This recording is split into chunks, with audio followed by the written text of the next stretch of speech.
I remember the morning everything went sideways as clearly as if it just happened.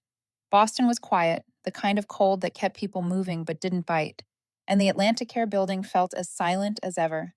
I walked into the conference room with a cup of coffee still steaming, completely unaware that I was about to hear the sentence that would set off weeks of mistakes. Before I go on, if you're following this story, tell me which state you're watching from. People who live near big hospitals always have stories. Folks in rural areas usually want to know how the healthcare system actually works. Just drop it in the comments. I want to know who I'm talking to. My name is Hannah Reeves. I'm 45, a medical software engineer. Most of my work happens behind a screen, making sure the systems that help doctors make decisions stay accurate. AtlanticCare treats mostly elderly patients, each with a medication list long enough to turn prescribing into a daily puzzle. My job is to protect the systems behind those decisions. And like every major healthcare network, the most important thing at AtlanticCare isn't the shiny buildings. It's the quiet tools running every second, catching dangers before a patient ever feels a symptom. One of those tools is MedSentinel, the drug interaction engine I built almost 10 years ago. It's not flashy, but it's reliable, and it has prevented more mistakes than anyone will ever count. That morning, I had just taken my seat when the door opened and Mark Conway walked in. I knew him from a few introductory emails. The new director of digital transformation, 15 years younger than me, confident in the way someone is when they've spent more time pitching to investors than working with doctors and engineers. Perfectly ironed shirt. That I know exactly what I'm doing. Smile and the unmistakable air of someone who arrived with a mission to change everything. Mark started the meeting with a speech about efficiency, innovation, and modernization. The kind of lines you could pull straight from a consulting deck. I didn't react. People new to healthcare always want to streamline something to prove their worth. But then he flipped the slide and said the word that froze me: legacy. In tech, legacy doesn't just refer to age, it means outdated. It means holding things back. And in Mark's world, legacy meant one thing: remove it. But this wasn't an e commerce tool you could overhaul on a whim. This was a patient safety infrastructure. A wrong change can cause real harm. I watched him talk fast, polished, and confident about replacing MedSentinel with a new artificial intelligence powered platform. He spoke at a pace designed to leave no space for questions. The colorful charts behind him looked more like a pitch deck than a blueprint for a medical system. I've worked with brilliant technologists before. They all understood one truth: stability matters more than ambition. Mark hadn't lived through nights fixing errors while doctors waited outside the door.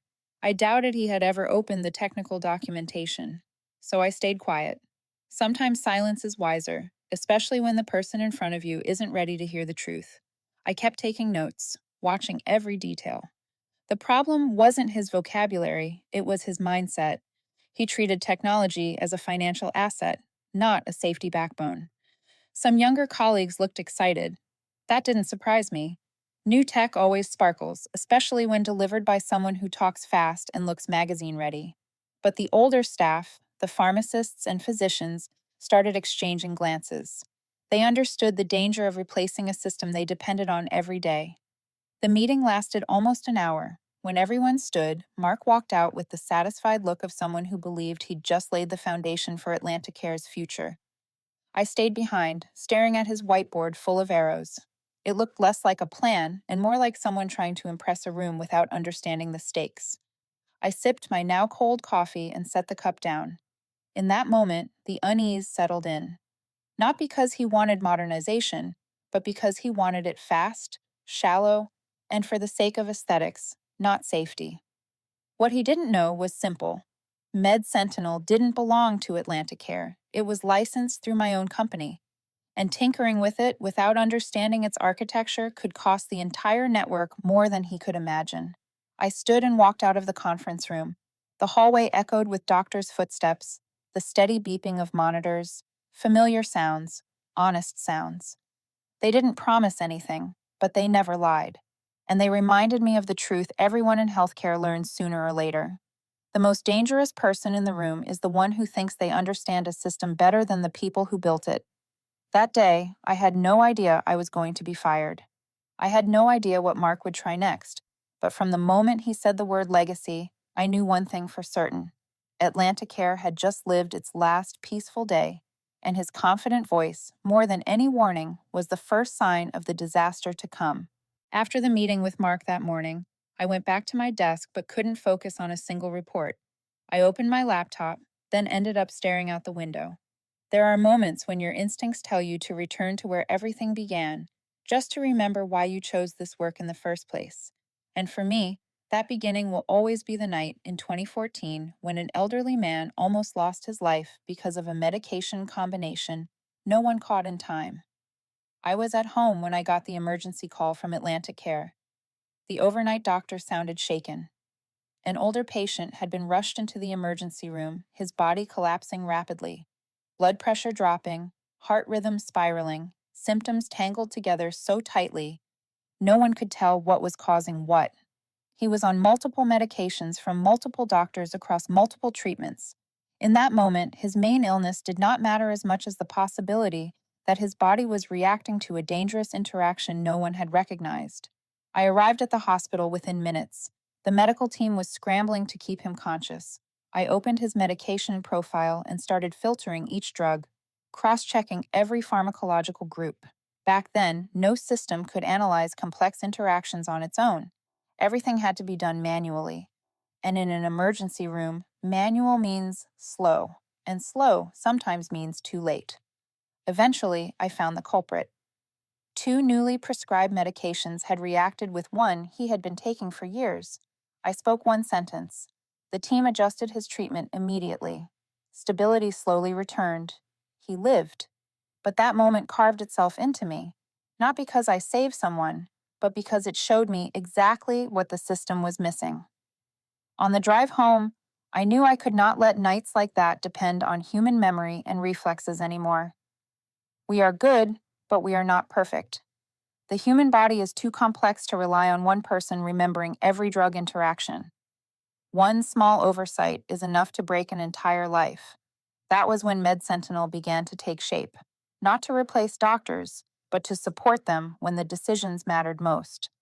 When I brought the idea to AtlanticCare, they wanted it immediately, but they did not have the budget to hire me full-time, and I did not want the system buried in their internal servers, where careless edits could distort a life-saving alert. So I founded Brightline Analytics and licensed the system. AtlanticCare could use it. I kept the source code, clear, transparent, and most importantly, safe for patients. A lot of people never understood why I insisted on such strict boundaries, but I knew better. Before that elderly patient, I had watched my own father collapse from an incorrectly dosed prescription. It was an afternoon my family would never forget. He survived, but the fear never left us. That fear became the reason I refused to compromise on anything tied to patient lives. MedSentinel rolled out across the AtlanticCare network within months. For a decade, it ran smoothly and precisely, becoming a natural part of the prescribing workflow. Doctors did not need to understand how it analyzed risk. They only needed to know it was trustworthy.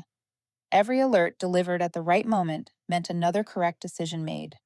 No one could count the number of mistakes it prevented, but the medical staff felt its impact every day. I continually updated the system, adding thousands of new data points every year. The work was quiet but essential. MedSentinel was not a commercial product built for good-looking dashboards. It was a shield. And a shield has to be absolute. There is no room for fragile shortcuts. But everything changed when the new leadership arrived. To them, technology was no longer evaluated by expertise but by optics. They looked at MedSentinel and did not see a system that had supported the hospital for over a decade. They saw a line item to optimize in a restructuring plan. It was not a new mindset, but it was always a dangerous one, especially in a field where decisions must be guided by data, not by presentation slides.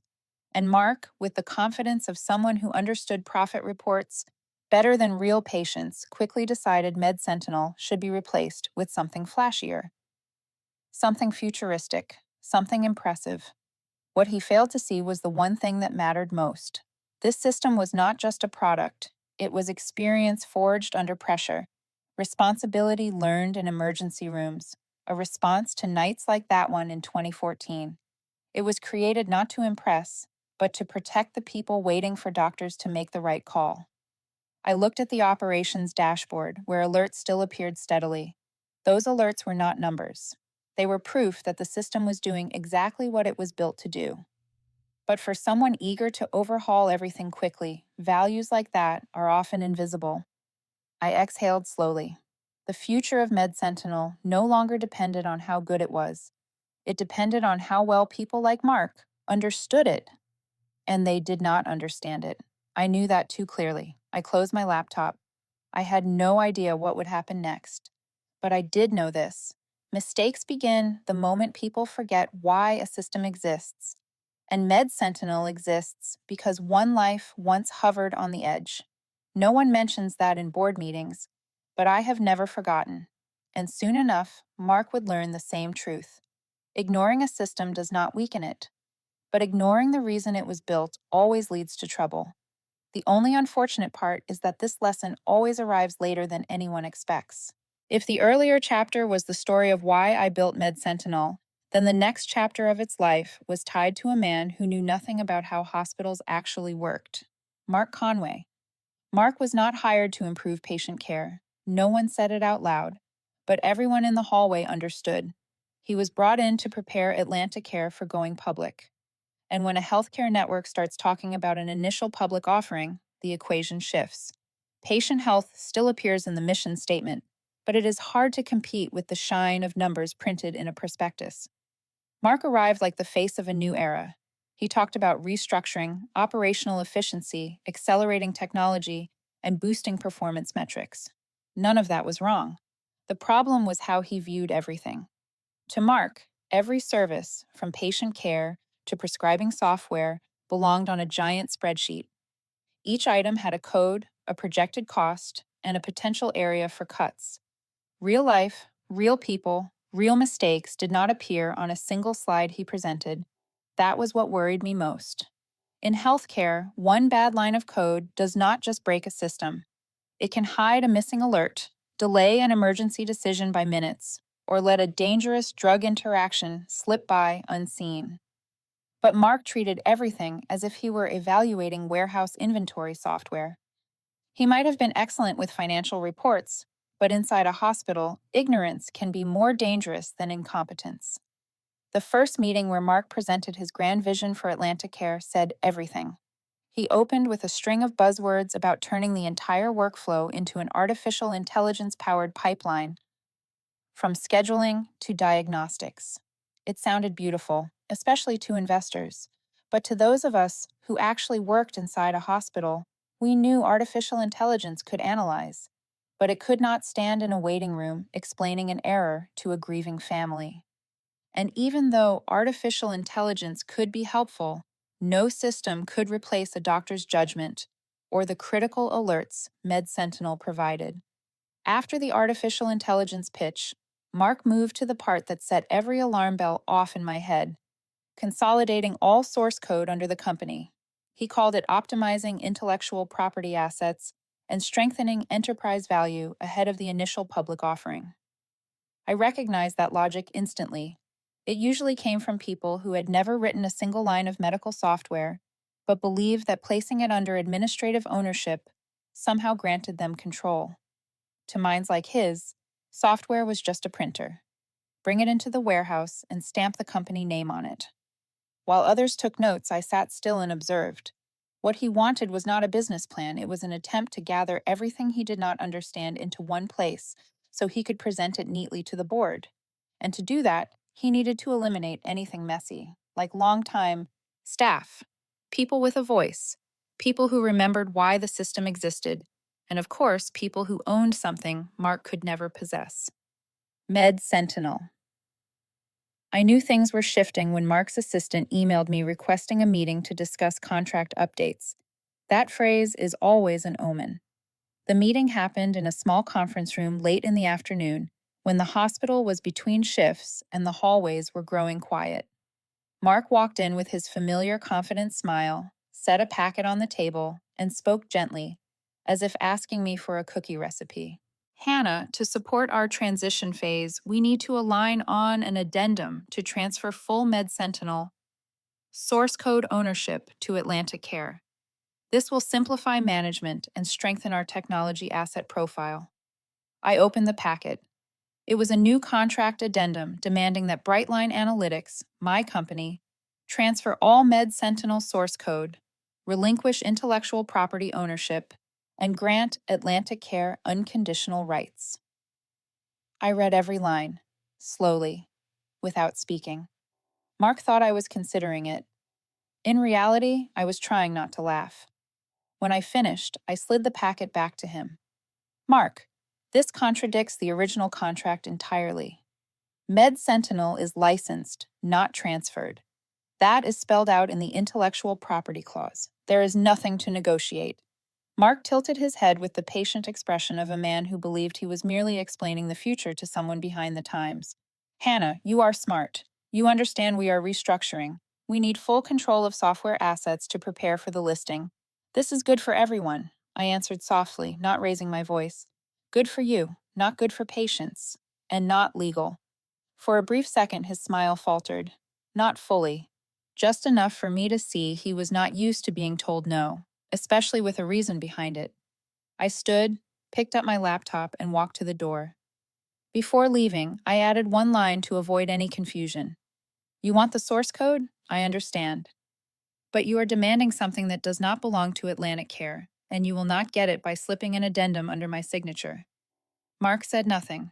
He only watched me walk out, his expression sharp and calculating. I knew in that moment he now saw me as an obstacle. And in organizations undergoing aggressive change, obstacles are the first thing people try to remove. I was not afraid, but I understood the game had started, and I understood something else. When someone with a financial market mindset walks into a hospital, the danger is not in what they try to change. It is in what they fail to understand. And Mark understood very little. But he was about to learn, in a way he never expected. After the meeting about the source code transfer addendum, the changes around me unfolded quietly but clearly, the kind of shift even a newcomer could feel. For someone like me, who had spent years in healthcare, that shift was as familiar as the soft click of a door closing before someone delivers bad news. It started with the smallest things. The morning meeting schedule, usually steady as a hospital heartbeat, suddenly thinned out. One technical meeting disappeared. Then the medication update review. Then the monthly operations assessment, a meeting I had attended for 10 straight years. No explanation emails, no procedural updates, no staffing notices. I simply stopped being invited. I was not confused. I understood exactly how organizations behave when new leadership wants to claim territory. The first step is always shrinking the influence of those who came before. The second is pretending the shift is natural. The only difference was that I was not even on their payroll, a detail Mark seemed to forget entirely.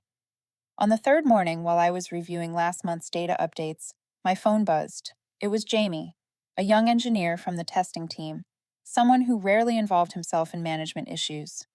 Hannah, they are talking about removing MedSentinel completely. I heard Mark say it in an internal meeting. I stared at the message before replying. Thank you. Do not mention me in any discussions. Removing completely was not Jamie exaggerating. He always relayed information exactly as he heard it, which meant Mark did not just want to change the system, he wanted to erase it, along with a decade of pharmacological safety. I opened the licensing dashboard, a page I rarely checked unless something felt wrong, and the warning appeared instantly. The new quarterly licensing fee was marked as not received. The deadline had passed days ago. This was not an oversight. This was deliberate, and per the contract, non-payment was not just a financial lapse. It triggered a different clause entirely. The client would lose legal usage rights after the grace period. When I signed with AtlanticCare in 2014, I had prepared for the possibility that someone might try to claim ownership by cutting support first, which was why the source code had never belonged to them. I reopened the original contract, not to find flaws, but to confirm everything was still airtight. The terms designed to protect patient safety were now protecting me from Mark's overconfidence. A moment later, my inbox lit up with an email from Mark addressed to the entire technical team. He announced the launch of a project to replace MedSentinel with a new artificial intelligence-driven system. His tone was enthusiastic. Full system automation. patient profile analysis, streamlined operating costs. Words that always looked good in investor briefings but were painfully disconnected from actual hospital workflow. They did not understand that MedSentinel's alerts could not simply be swapped out for colorful models on a projection screen. I read the email without anger, just a quiet sense of sadness. Sadness at how easily people dismiss experience built from thousands of real cases. Sadness that the system was being treated like an outdated piece of equipment instead of what it truly was. That afternoon, I returned to a conference room to pick up documents I had forgotten. As I pushed the door open, I heard Mark's voice. I stopped behind the barely closed door. He was addressing senior leadership, pointing at a presentation full of bright models. He talked about technology transformation, operational efficiency, and unlocking internal intellectual property. The people at the long table nodded as if Mark was delivering their future. I watched and understood that in the story he was telling, MedSentinel was just an old chapter, and I, the person who built and maintained it for a decade, was being framed as the last piece of the past, something to be cleared out so his ambitions could have space.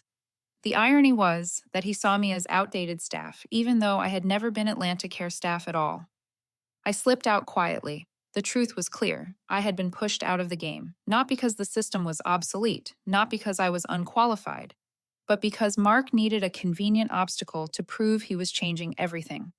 I returned to my desk and looked at the operations dashboard. MedSentinel was running smoothly. Alerts were firing every minute. Patients were protected. Nothing was failing. The only failure was the ambition of someone trying to fold what he did not understand into a financial report. I closed my laptop and exhaled. I did not need to react loudly. I only needed to stand still and watch. Mark was playing by his rules, the rules of boardrooms and spreadsheets. I was standing on the rules of contract law where every signature carried real weight. He thought he was closing in on his goal. In reality, he was walking straight into a territory he did not even know existed.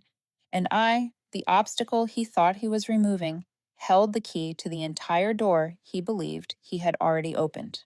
Mark's game looked well designed, but the truth was simple. He had taken only the first steps on a chessboard I had already studied for years.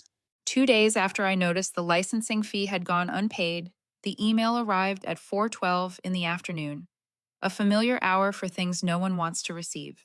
The subject line read, "Short meeting, 4:30 p.m., a glassroom I." A short meeting at the end of the day always carried one meaning. Someone was about to be removed, usually through the back door. I checked the clock. Not even 20 minutes.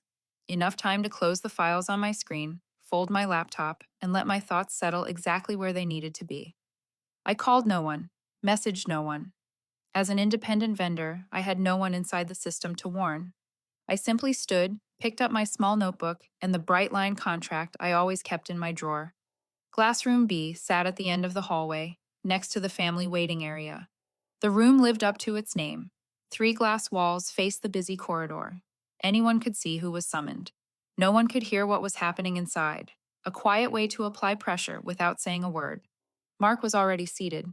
Crisp white shirt, deep blue tie, fingers interlocked like he was about to pitch a business proposal. Beside him sat Carol from HR, her practiced smile hiding anything that resembled a human emotion. They greeted me with calm politeness, as if this were a routine conversation. I took my seat, placed my notebook on the table. Carol spoke first. "Hannah, thank you for coming. Today's meeting is simply to inform you of certain organizational adjustments." The familiar opening. I listened without reacting. Mark followed with the same tone he used in every presentation. "AtlanticCare is entering a period of major transition. We need to ensure everyone involved aligns with the new vision. After a full review, we determined your role no longer fits within our upcoming strategy." I let him finish. While he talked, I observed. His eyes were confident, but not triumphant. This was not a victory for him. It was just a procedural step, clearing the path for what he truly wanted: control of the entire technical infrastructure. Carol slid a packet of papers toward me. "These are the documents we need signed to complete the separation process. It is just a formality." I opened it. Just as expected, the first pages spoke of discontinuing collaboration. shifting project scope and moving in a different direction. But the third page held what they really cared about: a commitment to transfer all materials, technical assets, and source code associated with the Sentinel prescribing support system. A carefully written page. No mention of ownership transfer, no mention of copyright, no mention of intellectual property. Just vague enough that anyone unfamiliar with contract law would sign without realizing they had surrendered the only protection they had.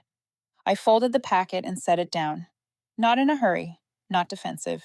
Carol watched me, waiting. Hannah, if you sign today, we can offer a small compensation, a gesture of appreciation. I placed my hand on my notebook and pulled out the bright line contract tucked inside. I think we should clarify something before we go any further. Mark tilted his head slightly, as if unsure why I was bringing my own paperwork to the table. I opened the contract, turned straight to the intellectual property clause, and rotated it toward them. Mark, Carol. First, I am not your employee. I am an independent vendor. And this. I tapped the bold line. This is the Sentinel licensing agreement signed in 2014. The room went silent. Mark leaned back, eyes scanning the contract. I could almost see the moment he tried to keep his expression steady while his mind scrambled to understand what he had missed. You are saying that removing you from the project does not mean, I cut in, still calm. It means AtlanticCare's access to the system depends entirely on this contract continuing. And by removing me from the hospital, you have also removed the technical support clause. No support, no payment, which means you are now running software without a valid license. Carol opened her mouth, but nothing came out. Mark looked from the form he had tried to make me sign to the contract in front of him. He had clearly never read the original agreement. He thought my relationship with AtlanticCare worked like an employee's. Everything he assumed was wrong. I rose, gathering my documents. If AtlanticCare wants to keep using Sentinel, Brightline will wait for the overdue quarterly payment. If not, the system will follow the contractual breach protocol, restricted access, and suspended support. Carol drew in a sharp breath, perhaps to negotiate. But Mark spoke first, trying to keep his posture firm. We will consult legal. It seems you may be misunderstanding the scope of this partnership. I slipped on my coat and met his eyes. No, Marks, I understand it perfectly. You are the ones who never understood it. I walked out of the glass room and into the busy hallway.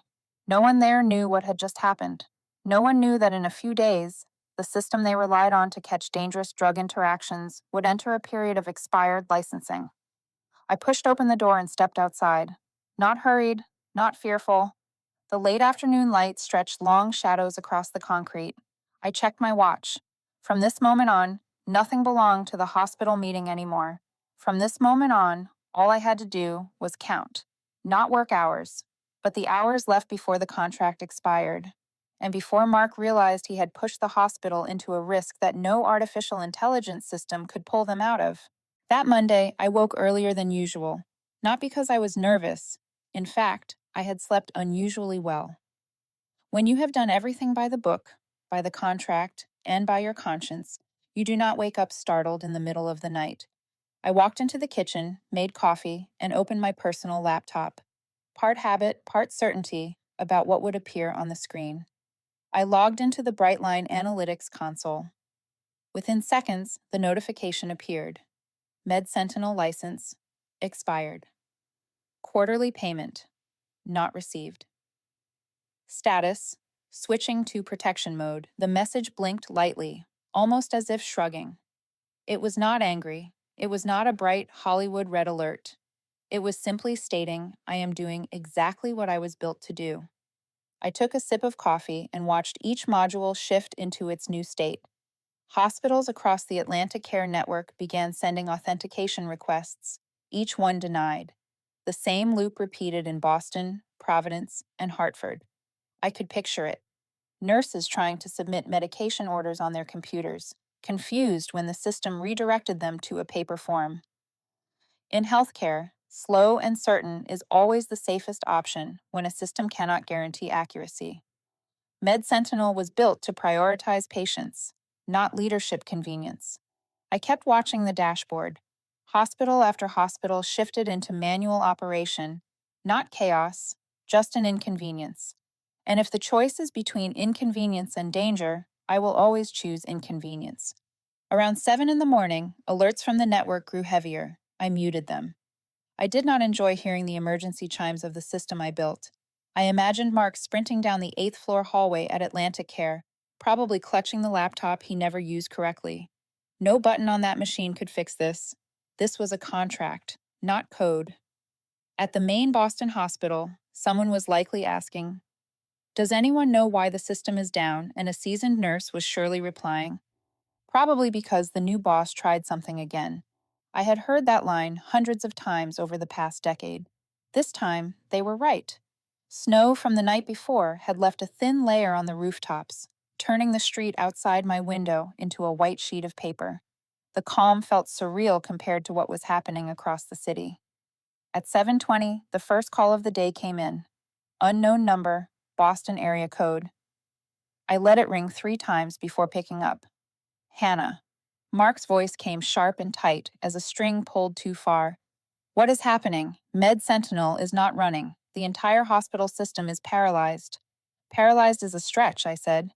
"They are simply going back to paper, a safe mode when the license is no longer valid." "No longer valid," Mark nearly shouted. "We did not receive any notice." "Notices were sent to AtlanticCare's accounting system for 3 weeks," I said evenly. "You can check the internal emails." "I do not have time to dig through all that," Mark snapped. "I'll need the system back online, right now." "You should spend more time reading your contract than raising your voice," I said. "Payment was late. Per Clause 4, the system enters protection mode until the license is reactivated." There was noise behind him, people talking over one another. Then he lowered his voice, almost desperate. "Hannah, you have to unlock the system. The hospital is waiting." "Mark," I said, "you fired me." "Which means Atlantic Care no longer has an authorized operator. You are asking me to violate the very safety protocol I built. I will not do that." "Are you kidding me?" Mark shouted. "Hannah, we have patients. We have responsibilities." "I know," I said, "and I spent 10 years making sure no impulsive decision could put them at risk. Running the system without a valid license is the real danger." Mark went silent for several seconds. Then the CEO's voice erupted through the speaker, strained and tense. "Ask her what she needs to restart the system. The regulators just called." Mark repeated it mechanically. "Hannah, what are your conditions?" "I do not have conditions," I said. "I am simply stating that AtlanticCare is in breach of contract. Until payment is sent and the authorized operator reinstated, protection mode continues." Mark exhaled sharply into the phone. "You are making this worse." "I am keeping the system lawful," I said.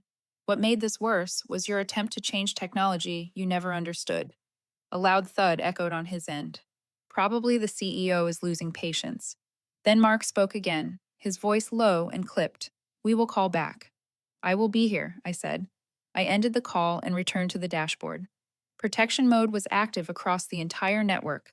No signs of unauthorized tampering, meaning they had not tried anything reckless. I breathed easier. If they attempted a workaround, things would become far more complicated. I stood, warming my hands on the last heat of my coffee mug. Through the window, I could see the Boston Hospital in the distance, a large block of muted morning light. Hundreds of people were working inside, trying to handle each step normally automated by Med Sentinel. I respected their effort. I built Med Sentinel to support them, not to make them dependent. I sat back down, opened additional status panels to ensure everything was stable, all good, no errors, no emergencies. It was behaving exactly as designed when contract terms were treated like scrap paper. The phone stayed silent for a few minutes, but I knew it would ring soon. Once the CEO realized that not a single engineer in the company had legal authority to operate Med Sentinel, they would have to speak to me again.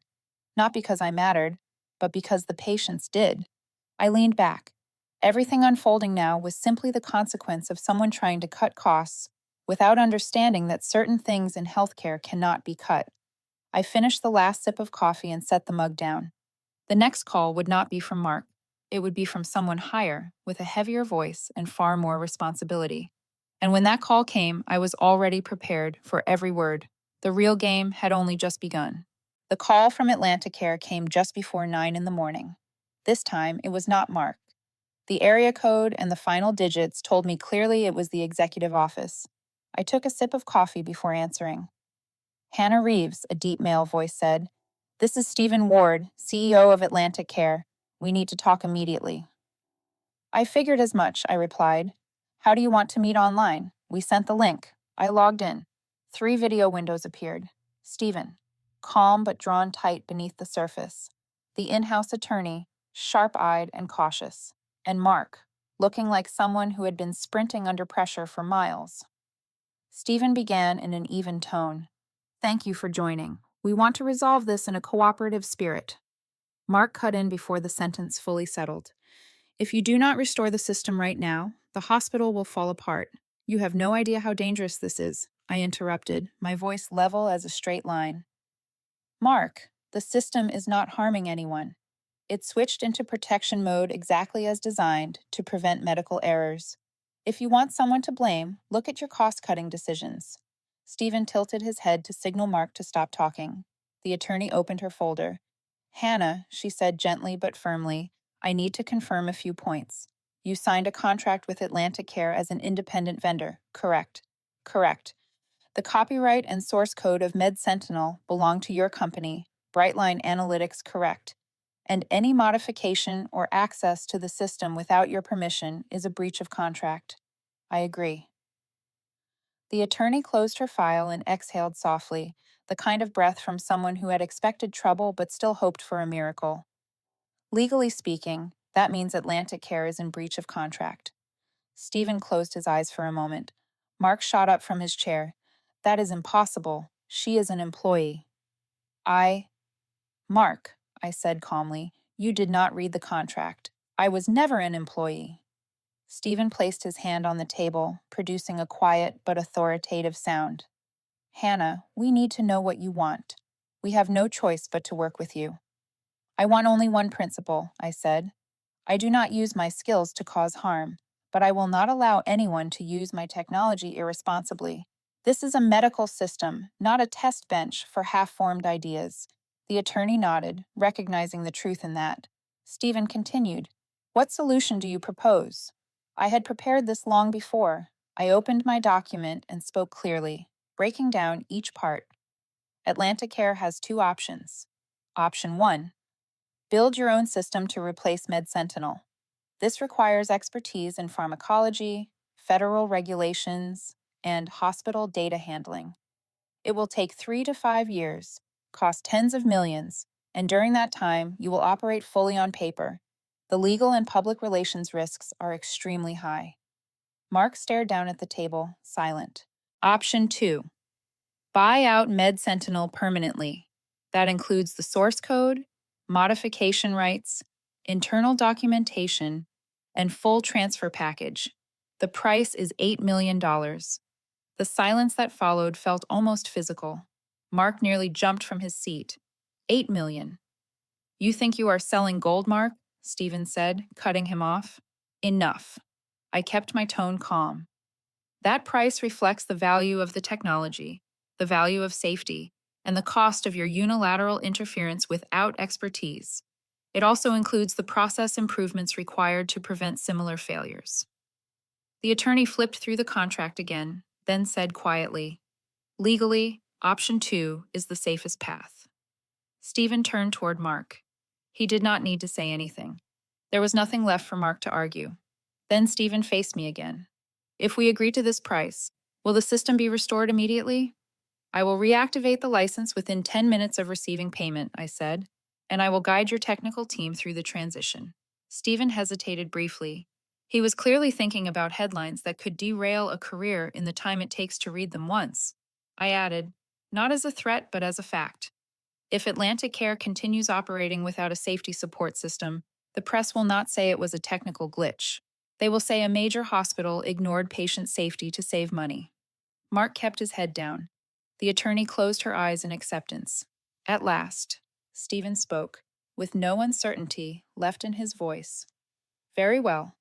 AtlanticCare will purchase the permanent license. There was no shouting, no pounding on tables. Only one person realized technology, is not something to be used carelessly, and another person realized his time was over. Mark sat frozen. No objections, no excuses. He knew the race had ended. Stephen said, "Hannah, send the transfer agreement. We will sign once finance processes the payment." "I will send it right away," I replied. "Once the funds arrive, the system will return to normal operations." The meeting window closed. The room fell silent again. Outside the window, Boston was still gray, like it had been that morning, but inside me, there was a strange calm. Not triumph, just relief. The kind that comes when justice, even late, finally finds its way. I set down my coffee, opened my contract folder, and prepared to send the document that would determine the future of an entire hospital system. The negotiation was over, and I did not need to speak louder than anyone. I only needed to be right. It took AtlanticCare about 30 minutes after the meeting to send the payment. I was sitting by the window, watching morning traffic move along Huntington Avenue, when my phone buzzed with a notification from the bank. A long line of numbers appeared on the screen, something that looked more like a science fiction code than real money. I stared at it for a few seconds. No rush of emotion, no trembling, just a quiet understanding that everything had finally returned to its true value. I opened my laptop, logged into the Brightline dashboard, updated the license status, and released the new access key. The system blinked green again, like a long breath finally let out after a week of being held in. 10 minutes later, hospitals began sending authentication signals again. This time, MedSentinel answered fully, quickly, and steadily. Medication orders shifted from paperback to digital in an orderly sweep. I imagined nurses hurrying to their desks, doctors exhaling in relief as they reviewed drug interactions in seconds instead of flipping through thick reference books. Good technology is not great because it is smart. It is great because it lets people stop worrying. Meanwhile, at AtlanticCare headquarters, there was undoubtedly another meeting in progress, far gloomier than the one earlier. I did not need to be there to know the script. Every organization is the same. When things slip out of control, people do not look for the real cause. They look for the person to blame. And that morning, that person was Mark. A message from Jamie arrived close to noon. Mark has been reassigned to special projects, which means his new office is the room next to the storage closet. He is not touching the system anymore. I let out a small laugh. Special projects, a phrase everyone in the industry understands. It means we are not firing you, but we need you out of the way. No one says it aloud, but everyone knows. I felt no satisfaction. Mark did this to himself, not me. I simply did my job and kept my principles. Principles are rare when someone walks into a new position thinking they can reshape an entire foundation with a handful of trendy buzzwords. I closed my laptop. There was no reason to return to AtlanticCare. Not now, not later. I had never been their employee, and I certainly had no desire to stay connected to a system where one careless decision could put thousands of patients at risk. But what stayed with me was not the amount they paid or the fact that Mark lost his role. It was a simpler question. What do I want to do next? MedSentinel had grown with me for 10 years. It was a system built from the fear of seeing patients endangered and from the persistence of a programmer who understood that errors in healthcare could never be brushed off like a frozen app. It was where I placed ethics above convenience and safety above speed. And now that AtlanticCare had bought it, I suddenly had room to think about what came after. A version not limited by budgets, not shaped by people who did not understand the field. A community version. I had thought about it for years, but never had the resources. Small hospitals in Maine, Vermont, or Rhode Island often ran outdated systems without the ability to check complex drug interactions. They deserved something better. That afternoon, I opened a new document. I named it MedSentinel Community Edition. I was not planning to make it completely free, but I wanted a version that small hospitals could afford, operate, and most importantly, trust. A lightweight platform with the same safety core as the full version, untouched by commercial pressure. What excited me most was that I did not have to start from zero. Every mistake, every lesson, every moral line I had drawn became part of the blueprint for the new version. That evening, I walked through the park near my home. Snow had settled in a thin layer on the path, and the streetlights reflected in soft silver glimmers. I was not thinking about $8 million. I was not thinking about Mark. I was thinking about the rare peace that comes when you finally move in the right direction after years of bracing yourself. Some people called me a programmer, others called me a technical consultant, but that night I saw myself as something else, a guardian of the boundary, the line between innovation and irresponsibility, the line between efficiency and safety. The line Mark had crossed, and I never would. Med Sentinel was stepping into its new chapter with AtlanticCare, and I was stepping into mine, building a system where I would never have to step back for someone who did not understand the work. When I returned home, the city lights reflected across my window. I stood there for a moment and smiled. Tomorrow, I will begin drafting the first design. A new chapter, a new path. And this time, I was completely free. After AtlanticCare completed the transfer and MedSentinel returned to stable operation, I finally felt a kind of quiet I had not known in months. No more urgent calls from the control room. No more emails demanding answers within 5 minutes. No more meetings where people talked about innovation without understanding what needed to be protected. I sat in my small office, afternoon light falling across the window, and realized this was never just a story about contracts or software. It was a story about people. Across the 10 years I worked with Med Sentinel, what kept me going was never just the love of programming or the promise of a profitable contract. It was the people who held the healthcare system together, the engineers running across floors late at night, carrying laptops when the network went down, the nurses who recorded every vital sign by hand with absolute care, the pharmacists who stayed after hours to double-check drug interactions even when their eyes burned with exhaustion. They were never called heroes, but they were the reason everything did not collapse from one small mistake. And I remembered that I built Med Sentinel for them, not for executives who loved slogans. One afternoon, while I was organizing notes for the community edition of Med Sentinel, something I hoped would reach the small hospitals that could never afford major systems, I opened my mailbox and found a brown paper envelope.